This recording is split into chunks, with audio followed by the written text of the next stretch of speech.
Hello everyone, welcome to learning science. आज का हमारा टॉपिक है magnetic dipole movement of a current loop. आज हम देखेंगे एक करंट लूप का मैग्नेटिक डाइपोल मूवमेंट कितना होता है। तो सबसे पहले हम एक करंट लूप को कंसिडर करते हैं। ठीक है, लूप का मतलब होता है एक सर्कुलर शेप। ये है हमारा करंट लूप और इसमें से करंट जो है पास हो रही है। ठीक है, तो ये एरोज जो है वो करंट का डायरेक्शन है।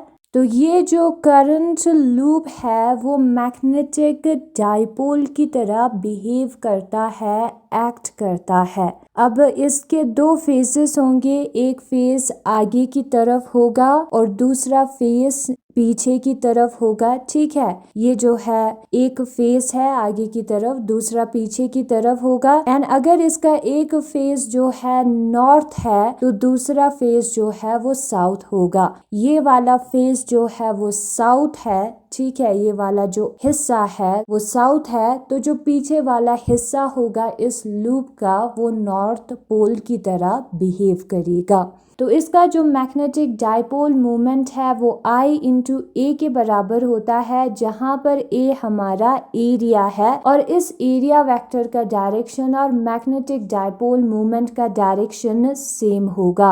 A current carrying loop behaves like a magnetic dipole। एक करंट कैरिंग लूप जो है मैग्नेटिक डाइपोल की तरह बिहेव करता है। ठीक है, one face of it behaves like north pole and the other as south pole। इसका जो एक फेस है, एक हिस्सा है वो नॉर्थ पोल की तरह बिहेव करेगा, तो दूसरा जो फेस है वो साउथ पोल की तरह बिहेव करेगा। and these pole are separated by the thickness of the loop। और ये जो दो पोल है उसके बीच में जो डिस्टेंस है, जो सेपरेशन है, वो इस लूप का थिकनेस होगा। सपोज ये लूप इतना मोटा है तो ये जो आगे का फेस और पीछे का फेस है उसको ये जो थिकनेस है वो सेपरेट कर रहा है। ठीक है, तो वही यहाँ पर लिखा है और फिगर 6.1 में दिखाया भी है। The front side of the loop behave as a south pole. जो आगे वाला साइड है यहाँ पर साउथ पोल की तरह बिहेव करेगा, तो जो पीछे वाला साइड है इस लूप का वो नॉर्थ पोल की तरह बिहेव करेगा।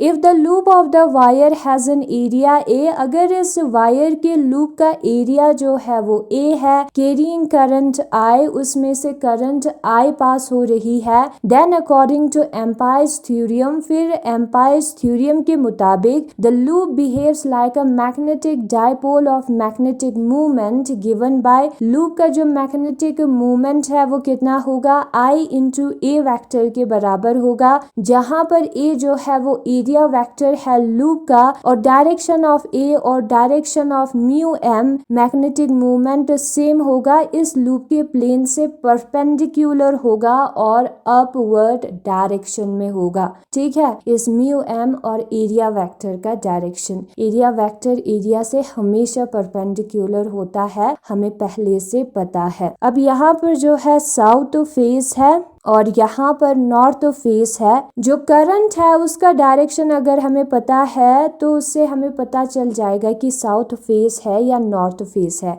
अब साउथ के एंड पर हम एरो को ड्रॉ करेंगे। ठीक है, और अगर हम इसका सर्कल बनाएंगे तो हमें दिख रहा है कि क्लॉकवाइज यहाँ पर करंट पास हो रही है। तो जब करंट क्लॉकवाइज पास होता है तो फेस जो है साउथ फेस होता है। नाउ सपोज करते हैं कि करंट जो है एंटी क्लॉकवाइज पास हो रहा है, एन के एंड्स पर एरो लगाते हैं और एक सर्कल बनाते हैं तो हमें नजर आ रहा है एंटी क्लॉकवाइज, तो नॉर्थ फेस होगा। अब ये जो साउथ फेस और नॉर्थ फेस है वो एक ही लूप का है। आगे की तरफ अगर हम लूप को देखेंगे तो करंट क्लॉकवाइज पास हो रहा होगा, उसी लूप को अगर हम पीछे की तरफ से देखेंगे तो करंट जो है वो एंटी क्लॉकवाइज होगा। तो ऐसे हमें साउथ और नॉर्थ फेसेस मिलता है। तो जो करंट के कैरियंग लूप है वो बिहेव करता है दो इक्वल और ऑपोजिट मैग्नेटिक पोल्स की तरह। यहाँ पर साउथ और नॉर्थ पोल्स है and hence is a magnetic dipole, इसलिए वो एक मैग्नेटिक डाइपोल है। और मैग्नेटिक डाइपोल मूवमेंट जो है करंट से डायरेक्टली प्रोपोर्शनल होता है, एरिया से डायरेक्टली प्रोपोर्शनल होता है। जितना करंट और एरिया ज्यादा होगा उतना मैग्नेटिक डाइपोल मूवमेंट ज्यादा होगा। और इसका यूनिट जो है करंट का यूनिट है एम्पायर, एरिया का metre square, ampere metre square आएगा। सपोज करते हैं कि हमारे लूप का थिकनेस जो है वो इतना मोटा है और ये उसका फ्रंट साइड है, ये उसका बैक साइड है, तो उसके बीच में डिस्टेंस इतना होगा। यही सेपरेशन की तरह एक्ट करता है हमारे लूप का थिकनेस फ्रंट साइड और बैक साइड के बीच में, नॉर्थ और साउथ पोल के बीच में। तो यहाँ पर current loop as a magnetic dipole दिया है, बहुत ही आसान है, आपको समझ में आ जाएगा। ठीक है, अगर पहले वाला नोट्स इजी नहीं है तो। और यहाँ पर हमने जो है राइट हैंड रूल का यूज किया है।